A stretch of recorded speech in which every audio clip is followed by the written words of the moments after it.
জামিন পেলেন ভাঙড়ের আইএসএফ বিধায়ক নওশাদ সিদ্দিকী। 40 দিনের মাথায় জামিন পেলেন তিনি। কলকাতা হাইকোর্টের নির্দেশে 40 দিনের মাথায় জামিন পেলেন আইএসএফ বিধায়ক নওশাদ সিদ্দিকী। গত 21শে জানুয়ারি এই ঘটনার কিন্তু সূত্রপাত হয়েছিল। ভাঙড়ের হাতিশালায় দলীয় পতাকা লাগানোকে কেন্দ্র করে এবং সংঘর্ষের ঘটনায় উত্তপ্ত হয়ে ওঠে এলাকা। আর তারপরেই পুলিশ কর্মীদের সঙ্গে আইএসএফ বিধায়ক এবং নেতা কর্মীরা কিন্তু হাতাহাতিতে জড়িয়ে পড়েন। আর ঠিক তারপরেই পুলিশকে মারধরের অভিযোগ এবং সরকারি সম্পত্তি ভাঙচুরের অভিযোগে আইএসএফ বিধায়ক নওশাদ সিদ্দিকী সহ একাধিক আইএসএফ কর্মী সমর্থককে কিন্তু গ্রেপ্তারির আওতায় নেওয়া হয়। আর ঠিক তার 40 দিন পরে আজ কিন্তু জামিন পেলেন আইএসএফ বিধায়ক নওশাদ সিদ্দিকী। পঞ্চায়েত ভোটের আগে আইএসএফ বিধায়ক নওশাদ সিদ্দিকী দাবি করেছিলেন যে তাকে চক্রান্ত করে আটকে রাখা হচ্ছে, ষড়যন্ত্র করে আটকে রাখা হচ্ছে, কারণ ভয় পেয়ে গিয়েছে শাসক দল। সেই কারণেই তাকে আটকে রাখা হচ্ছে, যাতে আইএসএফ কোনোভাবে লড়াই করতে না পারে। আইএসএফ এর মনোবল ভেঙে দেওয়ার জন্যই এই চক্রান্ত, এমনটাই দাবি করেছিলেন আইএসএফ বিধায়ক নওশাদ সিদ্দিকী।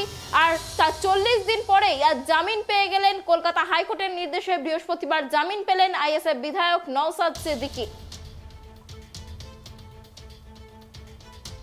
জামিন পেলেন আইএসএফ বিধায়ক নওশাদ সিদ্দিকী। যেমনটা জানা যাচ্ছে যে অভিযোগ করা হয়েছিল রাজ্যের তরফে পুলিশকে মারধর করার, তেমন কোনো তথ্য প্রমাণ আদালতে পেশ করতে পারেনি রাজ্য সরকার। আর সেই কারণেই কিন্তু জামিন পেয়ে গেলেন আইএসএফ বিধায়ক নওশাদ সিদ্দিকী। ঠিক 40 দিনের মাথায় জামিন পেলেন আইএসএফ বিধায়ক নওশাদ সিদ্দিকী।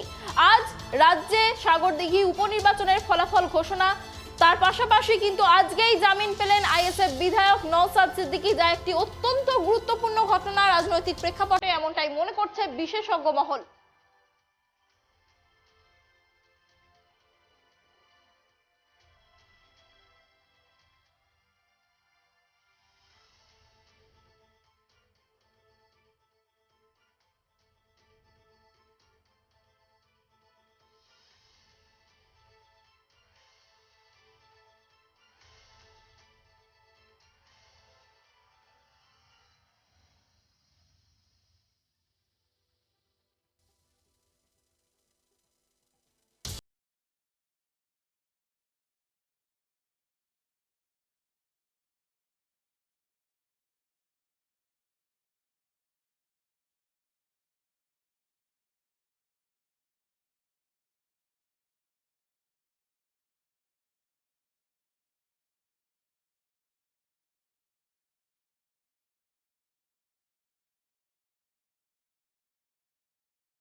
পেলেন নওশাদ সিদ্দিকী। এদিন কলকাতা হাইকোর্টে জামিন পান নওশাদের জামিনের নির্দেশ সামনে আসতেই উল্লাসে ফেটে পড়েন আইএসএফ কর্মী সমর্থকরা। দিনের পর দিন আইএসএফ কর্মী সমর্থকরা আদালত চত্বরে এতদিন ধরে আসছিলেন, আর এদিনই নওশাদের জামিন মিলল।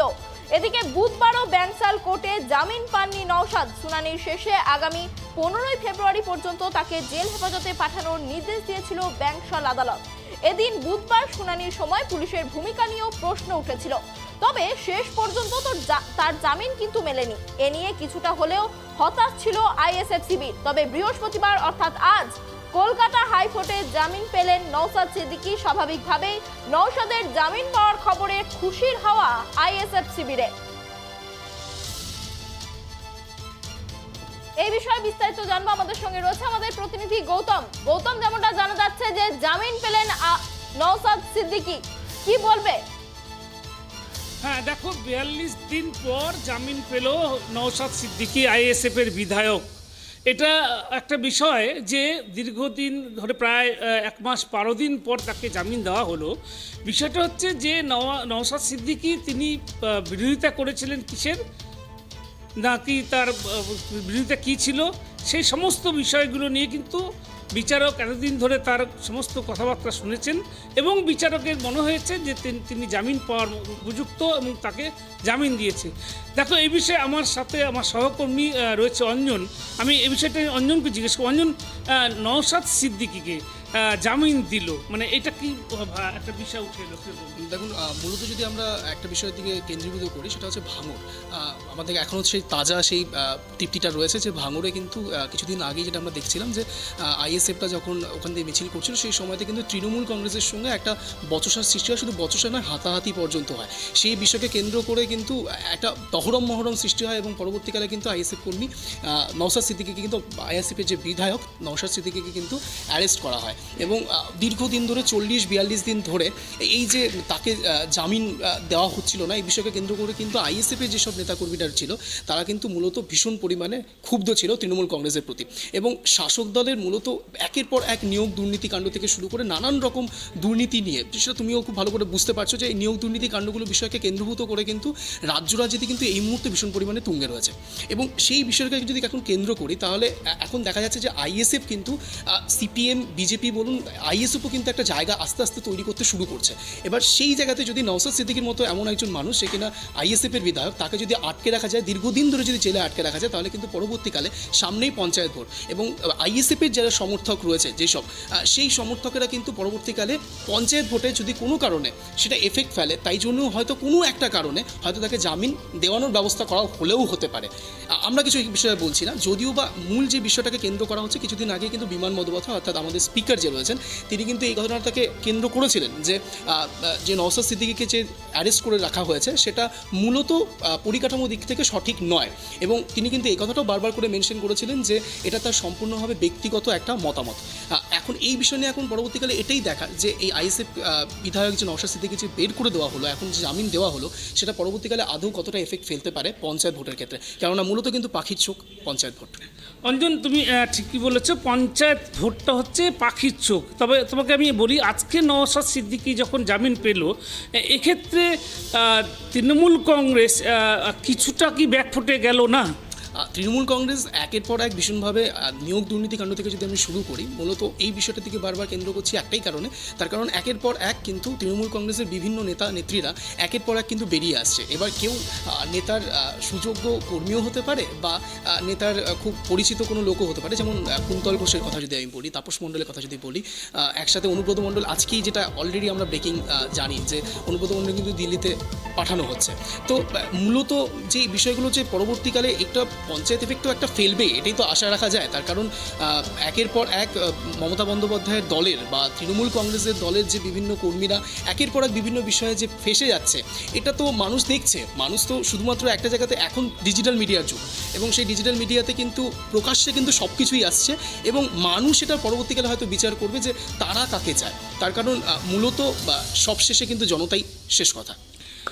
সুপর্ণা, তোমাকে এই মুহূর্তে আর একটা গুরুত্বপূর্ণ খবর তোমাকে যেটা দেওয়া, সেটা হচ্ছে তুমি জানো যে আজকে আসানসোল কোর্টে তোলা হয়েছিল অনুব্রত মণ্ডলকে এবং তার অনুব্রত মণ্ডলকে দিল্লিতে নিয়ে যাওয়ার জন্য আবেদন করেছিল সিবিআই এবং সেই সিবিআই যে আবেদন, সেই আবেদনে কিন্তু সিলমোহর দিল আসানসোল সিবিআই আদালত। তারা কিন্তু সিলমোহর দিল যে হ্যাঁ, অনুব্রত মণ্ডলকে দিল্লিতে নিয়ে যাওয়ার অনুমতি দিয়ে দিল এবং সিবিআই ইতিমধ্যে ঘোষণাও করে দিয়েছে যে আগামীকাল অর্থাৎ শুক্রবারই কিন্তু অনুব্রত মণ্ডলকে দিল্লিতে নিয়ে যাওয়া হবে। আমি এই বিষয়টা নিয়ে একটু অঞ্জনের সাথে কথা বলবো যে এই যে অনুব্রত মণ্ডলকে দিল্লিতে নিয়ে যাওয়া নিয়ে এর আগেও টালবানা হয়েছিল। অনুব্রত মণ্ডল আগেও একটা কেসে রাজ্যকে একটা কেস করা হয়েছিল, তার বিরুদ্ধে তাকে আটকে দেওয়া হয়েছে পরিকল্পিতভাবে। এইবার কি কোনো ওই ধরনের কোনো পরিকল্পনা হতে পারে যে তাকে আটকানোর ক্ষেত্রে? দেখো, প্রকাশ্যে তো অনেক কিছুই আসবে, বিলম্বে হতাশ হওয়ার কিছুই নেই। এখন দেখার এটাই যে দিল্লি জেলে আদতেও সে পরবর্তীকালে যাচ্ছে কিনা, তার কারণ মূলত আদালতের রায়কে তো কেউ কোনোভাবে টহল করতে পারবে না। এবং একের পর এক কিন্তু বারবার কিন্তু অনুব্রত মণ্ডল কিন্তু এড়িয়েই গেছে এই বিষয়টাকে, বারবার বিভিন্ন রকম তার শারীরিক অসুস্থতা হোক বা বিভিন্ন কারণে কিন্তু সেই ব্যাপারগুলো থেকে এড়িয়ে যাচ্ছে। এবং কালকে এটাই দেখার যে আদতেও এই বিষয়টা কতটা পরিমাণে ফলপ্রসূ হয়, তার কারণ এখন আপাতত যেই পজিশন তৈরি হয়ে আছে বেঙ্গলে বা তৃণমূল কংগ্রেসের বিভিন্ন নেতানেত্রীর যে পজিশন তৈরি হয়ে আছে, সেই ক্ষেত্রে সিবিআই ইডি যাই বলো না কেন, শুধুমাত্র যে আমাদের বেঙ্গল না, বেঙ্গলের বাইরেও যদি আমরা যাচ্ছি, দিল্লিতে কিন্তু এই মুহূর্তে আমরা জানি যে অরবিন্দ কেজরিওয়ালের কিন্তু দুই হাত, অর্থাৎ মনীষ সিসোদিয়া এবং সত্যেন্দ্র জৈন দুজনেই কিন্তু ভীষণ পরিমাণে কিন্তু একটা টহলদারির মধ্যে রয়েছে এবং তাদেরকে কিন্তু অলরেডি অ্যারেস্ট করা হয়েছে। তো মূলত সিবিআই এবং ইডি কিন্তু খুব তৎপর। তার থেকেও বড় কথা হচ্ছে সিবিআই ইডি কতটা তৎপর, তার পেছনে কারা রয়েছে। তার কারণ সেন্ট্রাল গভর্নমেন্ট একের পর এক বিভিন্ন রকমের চাল কিন্তু চেলে যাচ্ছে। এটা কিন্তু মূলত কোনোভাবেই চোখে পট্টি দেওয়ার মতো কিছু না, আস্তে আস্তে সব কিছুই সামনে আসবে। এবং অনুব্রত মণ্ডল আদতেও পরবর্তীকালে কতটা পরিমাণে নিজেকে প্রোটেক্ট করতে পারবে, এটা তো সময় বিচার করবে। তবে অঞ্জন, আমি যেটা বলবো যে এই যে অনুব্রত মণ্ডলের জেলায়, অর্থাৎ বীরভূম জেলায় কিছুদিন আগেই মুখ্যমন্ত্রী জনসভা করেছিলেন এবং সেখানকার তৃণমূল কংগ্রেস নেতৃত্ব যারা জেলা সভাপতি, তারা কিন্তু অনুব্রত মণ্ডলের কোনো রকম ছবি, কোনো রকম লেখা, কোনো রকম পোস্টারিং তারা সেই জনসভাকে কেন্দ্র করে কিন্তু ছিল না। এবং মুখ্যমন্ত্রী মমতা বন্দ্যোপাধ্যায়, যিনি তৃণমূল সুপ্রিমো, তিনিও কিন্তু সাম্প্রতিককালে অনুব্রত নিয়ে কোনো কিছু মুখ খুলছিলেন না। তো এটা তো পরিষ্কার তাহলে বোঝাই যাচ্ছে যে অনুব্রত মণ্ডলকে দল ছেড়ে ফেলতে চাইছে, কি বলো? ঠিক এই বিষয়টাতে এখনও শিলমোহর আমার মনে হয় দেওয়াটা সঠিক হবে না। তার কারণ মূলত কিন্তু কিছুদিন আগেও কিন্তু বীরভূমের বাঘ বলেই কিন্তু বলছিল মমতা বন্দ্যোপাধ্যায় অর্থাৎ তৃণমূল সুপ্রিমো। এবং এই যে বীরভূমের বাঘ, এই শব্দটা কিন্তু ইটসেলফ এটা প্রচণ্ড একটা বড় শব্দ। তার কারণ কোনো একটা জায়গাতে হয়তো দেখো, পার্থ চট্টোপাধ্যায়কে যদি আমরা একাংশে দেখি, পার্থ চট্টোপাধ্যায় সম্বন্ধে কিন্তু তৃণমূল কংগ্রেস সেরকমভাবে কোনো রকম কোনো শব্দ উচ্চারণ করছিল না, কিন্তু অনুব্রত মণ্ডলের ক্ষেত্রে কিন্তু বরাবর পাশে ছিল তৃণমূল কংগ্রেস। এখন এটাই দেখা যে পরবর্তীকালেও অনুব্রত মণ্ডলের পাশে এসে সত্যিই সুপ্রিমো দাঁড়ায় কিনা। তার কারণ মূলত যে অবস্থা এখন ওয়েস্ট বেঙ্গলে এসে দাঁড়িয়েছে, একের পর এক যেসব নেতানেত্রীরা যেভাবে ফাঁসছে, সেই জায়গা থেকে দাঁড়িয়ে তৃণমূল কংগ্রেসের কোনো একটা জায়গাতে গোড়া কিন্তু টলমটল করতে শুরু করেছে, এটা কিন্তু ওরা নিজেরাও জানে। সেই জন্যই কিন্তু দেখবেন যে সাগরদিঘি উপনির্বাচনের সময়তে এখন যেমন আমরা জানি যে তৃণমূল কংগ্রেস কিন্তু 2 নম্বর পজিশনে এসে বসে রয়েছে, অর্থাৎ কোনো একটা জায়গাতে বাম কংগ্রেস জোট, সেই বাম কংগ্রেস জোট কিন্তু আবার কোনো একটা জায়গাতে হয়তো উঠে আসছে। এবং মানুষ এটা পরবর্তীকালে বিচার করবে যে আদতেও তারা কাকে চায়। তার কারণ আমরা যদি এর আগের বছরের ইলেকশন, আগের ইলেকশনগুলোকে যদি আমরা দেখি, তৃণমূল কংগ্রেস কিন্তু এক প্রকার ভরাডুবি হয়ে গেছিলো, সেই সময়তেও কিন্তু আবার উঠে এসেছিল। তো এটা বলাটা এখন খুব কঠিন হবে হয়তো যে আদৌ পরবর্তীকালে কি হয়, কিন্তু এটা কিন্তু খুব সত্যি যে মমতা বন্দ্যোপাধ্যায় কিন্তু এটা বুঝতে পারছে যে এই নিয়োগ দুর্নীতিকাণ্ড সামনেই পঞ্চায়েত ভোটের আগে এই যে দুর্নীতি বিভিন্ন রকম যে বেরিয়ে আসছে, এটা কিন্তু দলের জন্য খুব একটা বেশি ফলপ্রসূ হবে বলে আশা করি হবে না। এটাই এখন মমতা বন্দ্যোপাধ্যায় কী করছে সেটাই এখন দেখার। অন্য আরেকটা বিষয় আমি তোমার কাছে জানতে চাইবো, সেটা হচ্ছে আমারও যেটা মনে হচ্ছে যে ঠিক পঞ্চায়েত ভোটের প্রাক্কালে, কারণ 9 মার্চ পর্যন্ত স্থগিতাদেশ দিয়েছে হাইকোর্ট যে পঞ্চায়েত দিনক্ষণ ঘোষণা করা যাবে না। হয়তো 10 তারিখের পর থেকে যে কোনো একদিন পঞ্চায়েতের দিনক্ষণ ঘোষণা হতে পারে, তার মানে সামনেই পঞ্চায়েত নির্বাচন। দেখো, এরই মধ্যে আজকে জামিন পেয়ে গেলেন নওশাদ সিদ্দিকী, আইএসএফের বিধায়ক। পাশাপাশি দিল্লিতে নিয়ে যাওয়ার অনুমতি দেওয়া হলো সিবিআইকে, অনুব্রত মণ্ডলকে।